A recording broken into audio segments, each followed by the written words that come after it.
हमें तो गली निकालनी है, हम कैसे उस लॉ को बाईपास कर सके। ठीक है, फॉर एग्जाम्पल देखो, सबसे पहले समझो, आप लॉ को डायरेक्टली नहीं तोड़ रहे हो, लॉ को डायरेक्टली नहीं तोड़ रहे हो, लेकिन इनडायरेक्टली ऐसा ही काम कर ले रहे हो जैसा कि उस लॉ में मना किया गया है। आप उस काम को अचीव कर ले रहे हो थ्रू अदर मीन्स। ठीक है, आपने लॉ को डायरेक्टली नहीं तोड़ा, लेकिन इनडायरेक्टली आपने वही काम कर लिया जो लॉ मना कर रहा है। कैसे? एक वर्ड होता है ना बाईपास, क्या आपने बाईपास वर्ड सुना है? Have you heard about bypass surgery? Yes, sir. या फिर हैव यू हर्ड अबाउट, ये अपने हाईवे से एक बाईपास निकलता है, हाईवे से बाईपास निकलता है, दोनों का मतलब समझाता हूं, तब ये पॉइंट बड़ा फटाफट समझ में आएगा। देखो, ये है मुंबई, ये है पुणे। लॉ ने किसी कारण से आपको मना किया कि मुंबई से पुणे नहीं, इस हाईवे से नहीं जाना है। ठीक है, मुंबई से पुणे इस हाईवे से नहीं जाना है। या फिर जनरली आप, क्या होता है जब आप एक सिटी से दूसरी, एक सेकंड के लिए भूल जाओ एग्जांपल, जब आप एक सिटी से दूसरी सिटी जा रहे होते हैं ना, तो एक रास्ता तो निकलता है शहर के अंदर से जहां पर आपको बहुत ट्रैफिक मिलेगा, तो आप उस ट्रैफिक से बचने के लिए एक रास्ता और दिया जाता है जो कि बाहर का बाहर चलता है, जो भी उन दोनों सिटीज को कनेक्ट करता है। तो इस रास्ते को बोलते हैं अपन bypass. You are bypassing the main road, the main connectivity road, क्योंकि वहां से बहुत ट्रैफिक मिलेगा। ठीक है, तो आपने क्या किया, इस रास्ते पे तो नहीं चले, लेकिन आपने वही काम कर दिया जो अचीव कर लिया जो इस रास्ते पे चल के मिलता। ठीक है, आपने मुंबई से पुणे पहुंच गए, ठीक है, बाईपास के थ्रू पहुंच गए, मेन मेन लॉ पे चल के या मेन रास्ते पे पहुंच के नहीं, साइड से चल के पहुंच गए। दूसरा होता है हार्ट का बाईपास सर्जरी। क्या होता है, ये तुम्हारा हार्ट है, मान लो एक हार्ट है, बहुत ही गंदा सा हार्ट है, इसका काम क्या है, पूरी उसमें पंप करना, पूरी नसों से ब्लड को पंप करना। ठीक है, मान लो यहाँ पर एक ब्लॉकेज हो गया, तुम्हारा खाना पीना बहुत गंदा था, तो क्या है, रोज बर्गर पिज्जा चाउमीन, ये चाइनीज बेल और पता नहीं क्या, मेयोनीज और चीज और ये सारे खाने खाते हो। ठीक है, चॉकलेट्स दबा के सिल्क, और सबके मुंह में पानी आ रहा होगा, वनीला चॉकलेट चिप्स ये वाली आइसक्रीम में टेस्ट हो। ठीक है, तो क्या हो गया, एक दिन तुम्हारी घी तेल खूब खाते हो, इन सब आदतों के कारण नसों में ब्लॉकेज हो गया। अब प्रॉब्लम ये हो रही है, ये हमारा जो हार्ट रूपी पंप है, ये यहाँ से प्रेशर मार रहा है, यहाँ से ब्लड आगे जा नहीं रहा है, ये वापस जा रहा है, हार्ट पे दबाव आ रहा है, हार्ट दर्द हो रहा है, ultimately it would lead to heart attack. तो सर्जन्स क्या करेंगे, तुम्हारे कहीं शरीर में दूसरी जगह से एक नस का टुकड़ा निकालेंगे, यहां से यहां उसको कनेक्ट कर देंगे। ठीक है, उससे क्या होगा, तुमने इस ब्लॉकेज को बाईपास कर दिया, तुमने इस ब्लॉकेज को बाईपास कर दिया, और यहां से यहां ब्लड फ्लो होके आगे पूरे शरीर में पहुंचने लग जाएगा। बाईपास का मतलब समझ में आ गया? साइड से, साइड से समझ में आया? बोलो यस और नो। Yes sir. ठीक है सर, पहले तो इतने बड़े बड़े अच्छे अच्छे नाम लेते हो, आइसक्रीम चाउमीन पिज्जा बर्गर, और बाद में खाने से मना कर देते हो, कैसे निकृष्ट प्राणी हो आप।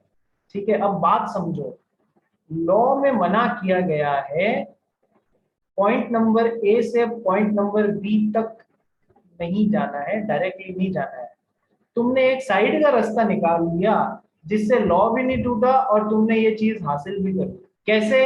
आओ एक एग्जाम्पल के थ्रू देखते हैं। निनाद जो है, उसके पास में एक बहुत बड़ी प्रॉपर्टी है मुंबई में।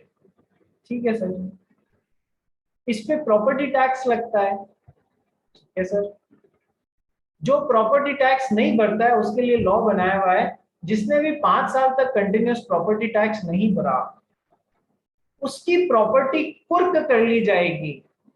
कुर्क करने के बाद में नीलाम कर दी जाएगी, ऑक्शन कर दी जाएगी, और ऑक्शन में जिसकी वो प्रॉपर्टी है वो खुद उसमें पार्ट लेके उसे नहीं खरीद सकता, क्योंकि उसको इनफ चांसेस दिए गए थे, 5 साल तक चांस दिए गए थे कि तुम अपने प्रॉपर्टी टैक्स भर लो। उसने नहीं भरा, प्रॉपर्टी को कब्जे में लिया, सरकार ने कुर्क कर लिया, उसको बेच दिया, अपने टैक्सेस वसूल कर लिए। ठीक है। और रूल क्या बनाया कि निनाद खुद उस ऑक्शन में पार्ट लेके अपनी प्रॉपर्टी नहीं खरीद सकता। क्या तुमको रूल समझ में आ गया क्या नहीं करना है? खुद उस प्रॉपर्टी के ऑक्शन में पार्ट लेके नहीं खरीदना है। अब निनाद तो ठहरा लॉ का स्टूडेंट, तो निनाद ने दिमाग लगाया मैं खुद नहीं कर सकता ना, ठीक है, लॉ नहीं तोड़ूंगा, मैं खुद जाके ऑक्शन में पार्ट नहीं लूंगा। निनाद ने अपने फ्रेंड देवांश को बोला, देवांश तू जाएगा इस ऑक्शन में, ठीक है, जो भी बोली पे तू छुड़ाएगा 10 लाख, 20 लाख, 50 लाख, तेरा और मेरा एग्रीमेंट है उतने पैसे में तू वो प्रॉपर्टी मुझे बेच देगा, ठीक है। यानी कि निनाद ने तोड़ निकाला कि मैं खुद भले ही उस ऑक्शन में नहीं जा सकता, प्रॉपर्टी अल्टीमेटली वापस मेरे पास में आ जाए। तो खुद ऑक्शन में जाके उसने ऑक्शन में पार्ट नहीं लिया, यानी कि लॉ भी नहीं तोड़ा, लेकिन काम वही हो रहा है जैसे कि लॉ टूट गया। यानी कि उसने उस लॉ को बाईपास कर दिया, उस लॉ को बाईपास कर दिया, बिना लॉ को तोड़े काम वही कर दिया जैसे लॉ टूट गया हो। तो फिर this agreement between Ninad and Devansh will not be having lawful object. क्या तुम्हें ये बात समझ में आई? बोलो यस और नो। ठीक है। If the agreement is of such a nature that if permitted would defeat the provisions of any law, ठीक है। सो द एक्ट, जो काम निनाद कर रहा है, एक्ट का ए बड़ा नहीं है इसलिए कोई लॉ नहीं है, ये लोग काम कर रहे हैं ना, it is not expressly forbidden by law. Law में डायरेक्टली मना नहीं किया गया है। डायरेक्टली तो क्या मना किया गया है, निनाद खुद पार्ट नहीं लेगा, लेकिन जिसने खरीदी है देवांश उससे निनाद नहीं खरीदे, ऐसा डायरेक्टली लॉ में कहीं मना नहीं किया गया है, ठीक है। So act is not expressly forbidden by law, लेकिन इस काम को परमिट कर दिया जाए, इस काम को, then it would defeat the provisions of law. इसका वैसा ही इफेक्ट होगा जैसे आपने लॉ तोड़ दिया, ठीक है। एग्जाम्पल ये वाला पढ़ना, इसको ऊपर वाले को रहने देना। एग्जाम्पल ये वाला पढ़ निकुंज। His estate is sold for arrears of revenue under a law by which the defaulter is prohibited from purchasing the estate. B, upon an understanding with A, becomes a purchaser and agrees to convey the estate to A. Upon receiving from him the price which B has paid, the agreement is void as it renders the transaction in effect a purchase or by the defaulter and would so defeat the object of the law. जो निनाद और देवांश और auction वाला example दिया है ना, उसी को बहुत अच्छे शब्दों में समझा दिया, तुम अपने शब्दों में भी समझा देना, ठीक है। डिफॉल्टर न रेवेन्यू न जो तुम्हारी इच्छा हो वैसे समझा देना, ठीक है। तो व्हेन एन ऑब्जेक्ट और consideration of is considered unlawful, number 1 जब लॉ में डायरेक्टली मना किया गया है, नंबर 2 लॉ में डायरेक्टली तो मना नहीं किया गया है, लेकिन उस काम को करने का वही इफेक्ट होगा जैसे कोई आपने लॉ तोड़ दिया हो, ठीक है। Number 3 when it is fraudulent, when it is fraudulent, जब कोई आदमी दूसरे आदमी के साथ में फ्रॉड करने के इंटेंशन से कोई कॉन्ट्रैक्ट बनाता है तो फिर it is not having a lawful object, ठीक है, और lawful consideration whatever it might be. So agreement with intention to defraud the others, that is creditors, revenue authorities, general public, किसी के साथ में भी आप फ्रॉड करने की नियत से यदि कोई एग्रीमेंट बना रहे हैं, so it is not having lawful object, ठीक है। So A B and C enter into an agreement for sharing gains acquired by fraud, it is a void agreement. कैसे कि सर ए बी और सी तीन बंदे थे, निनाद, निकुंज और शिवम, तीन बंदे थे। इन्होंने आपस में एक पार्टनरशिप बनाई, तीनों की 33.33% साझेदारी थी। इन्होंने एग्रीमेंट क्या किया, हम लोगों से पैसे डिपॉजिट लेंगे उनको ब्याज का लालच देके, और जितने पैसे इकट्ठे होंगे तीनों इक्वली बांट के 1/3 बांट के रफू चक्कर हो जाएंगे। तो ये कैसा एग्रीमेंट है, ये किसी के साथ में फ्रॉड करने के लिए एग्रीमेंट बना रहे हैं। So this is not having a lawful object, ठीक है। तो तीसरा, if it is fraudulent. Number 4 पढ़ भाई। Involves or implies injury to person or property of another. If consideration or object of agreement is to injure a person or property of another is void. यदि mister X और mister Y आपस में ऐसा agreement बना रहे हैं, जाओ mister Z को बीटिंग दे के आ जाओ, इनको इंजरी दे के आ जाओ, तो किसी पर्सन को इंजरी देने की बात कर रहे हैं, या एक्स और वाई ने आपस में एग्रीमेंट बनाया, जाओ मिस्टर जेड के घर में आग लगा के आ जाओ। तो इस एग्रीमेंट का ऑब्जेक्टिव क्या है? इस एग्रीमेंट का ऑब्जेक्टिव है to give injury to a person और प्रॉपर्टी ऑफ अनदर। ठीक है, किसी आदमी को या किसी आदमी की प्रॉपर्टी को नुकसान पहुंचाने के साथ में आपने यदि कोई एग्रीमेंट बनाया है, so not it is not having lawful object. ठीक है, और कंसिडरेशन। फिफ्थ, पढ़ इसको। If court regard it as immoral, if consideration and object of is regarded by court as immoral. बस यही तक पढ़। देखो, कोई एग्रीमेंट दो जनों के बीच में मॉरल है या इमोरल है, ये डिसाइड करने का अधिकार किसको होगा? केवल और केवल कोर्ट को होगा। तो कोर्ट ने यदि ये डिसाइड कर दिया कि इन दोनों के बीच में जो एग्रीमेंट बना है वो इमोरल है, then in that case it is not having a lawful object और लॉफुल कंसिडरेशन। ठीक है, कैसे? अपन पढ़ते हैं। ये एक आदमी है, मैन, इसने एक मैरिड वुमेन को के साथ में एग्रीमेंट किया, ये पकड़ो 5 लाख रुपए, जाओ अपने एग्जिस्टिंग हस्बैंड से डिवोर्स लेके आओ और मेरे साथ में शादी कर दो। दोनों के बीच में ये एग्रीमेंट हुआ। Court will regard it as an immoral agreement. Morality नहीं है इस एग्रीमेंट में। ठीक है, so the court will regard it as an immoral agreement and it is not having lawful object and lawful consideration. ठीक है, तो बाद में ये लेडी पैसे लेके और नट भी सकती है, भैया ये तो वॉइड एग्रीमेंट है, because it is not having lawful object और lawful consideration, it is a void agreement.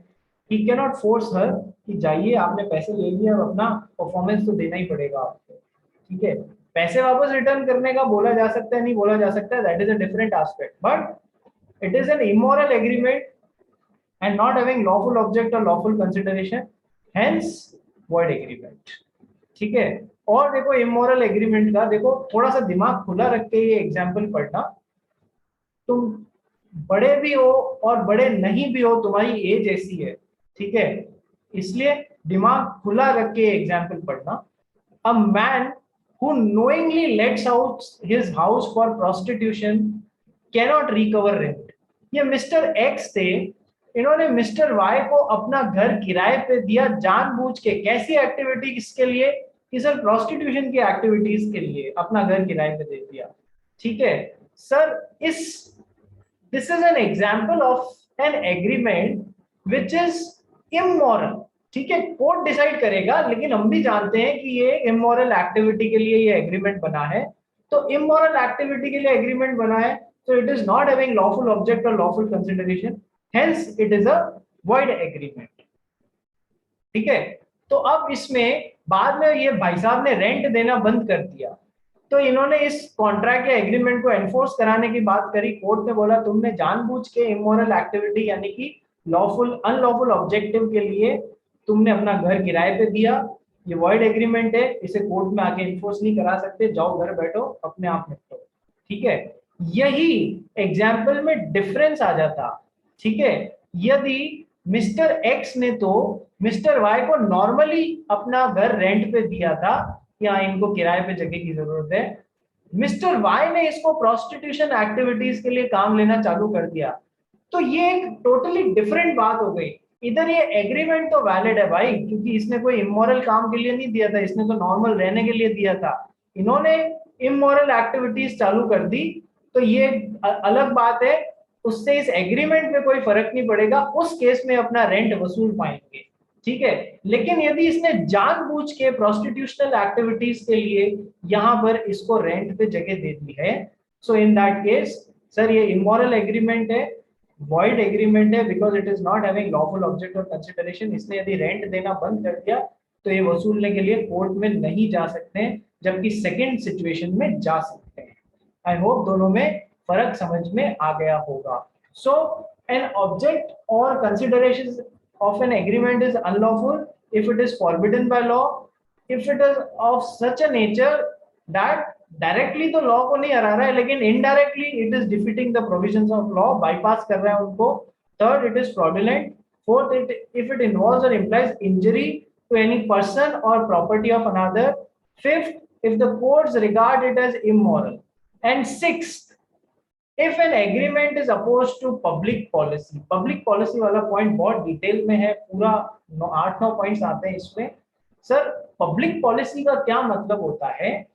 Whenever an agreement is harmful or injurious to public interest at large or public welfare at large, that is, it is harmful to social, political, economic and other interest and welfare of the public. मतलब public at large के interest को mister X और mister Y ने कोई agreement बनाया, उससे public at large का interest hamper हो गया, तो वो क्या है? It is an agreement which is oppose to public policy.